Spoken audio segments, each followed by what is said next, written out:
Human beings are the only life form that will do less than they possibly can. I want to dive into why. The other night I was walking the mountain trails here in Scottsdale, chasing a glimpse of the full moon, and as I moved along the path, something caught my eye. Just off trail, a cactus, one of many, this one sort of oddly shaped and leaning onto the path. Still, unmoving, glowing in the moonlight like it had been planted there on purpose, like it belonged exactly where it was. A miracle of a thing, really. Thrives on almost nothing. Very little rain, no softness, no luxury, just grit. Grit in adaptation.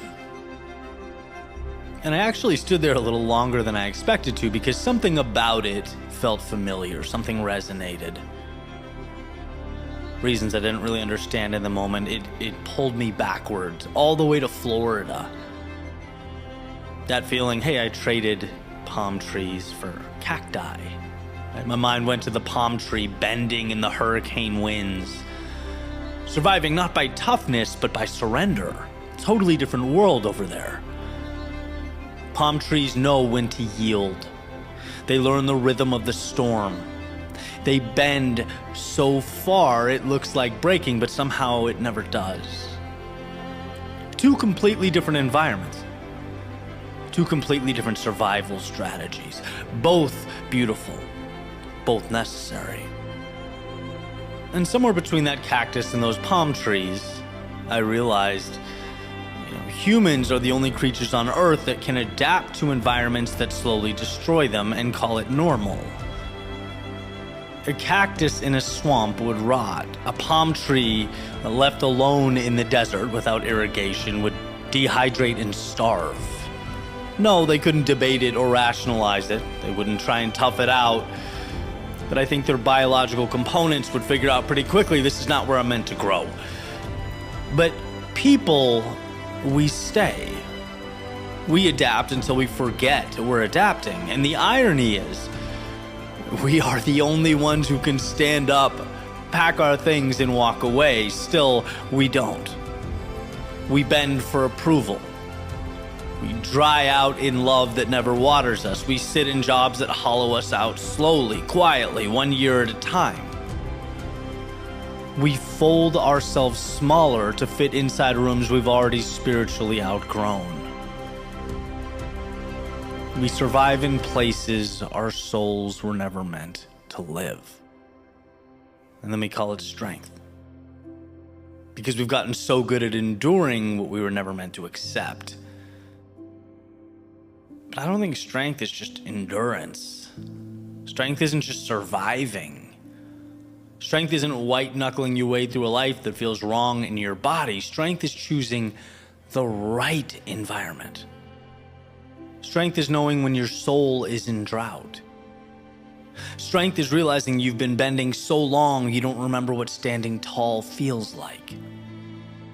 Strength is recognizing when you've adapted out of habit, not alignment. Because here's the truth most of us don't want to face. Some of us are not broken, we're just planted in the wrong soil. Some of us don't need more discipline per se, or motivation, or another pep talk. We need a change of environment. And we can gift ourselves that any moment of any day. And that cactus reiterated that night. Life can thrive in the harshest conditions, but only when it's in the environment it was designed for. The palm tree taught me something too. Flexibility is wisdom, but only in winds it's meant to withstand. And somewhere on that trail, moon rising, desert quiet settling back in, I realized something important. This year wasn't just about what I survived. It was about learning where I actually thrive. And maybe that's the invitation for all of us as the year comes to a close. Look honestly at the places where you've been merely surviving. Look at the environments you've contorted yourself to fit into, the relationships that require you to shrink, the routines that drain you, the expectations that feel heavier every time you pick them up. Look at the roles that ask you to bend so far you're starting to crack. And ask yourself the questions that change everything. Is this my desert or just my drought? Is this my storm or just my surrender? Because you don't have to thrive everywhere. In fact, you're not meant to. You're not weak for outgrowing places. You're not selfish for choosing alignment. You're not failing because something that once fit no longer does. You're meant to find where your roots go deep, where you're nourished, where you can grow tall without apologizing for the space you take up. You're meant for an environment that brings you back to life. One that reminds you of your potential. One that doesn't just keep you alive, but makes you magnificent. Never forget the difference between you and a tree is that you can move. You can find that place that lights you up.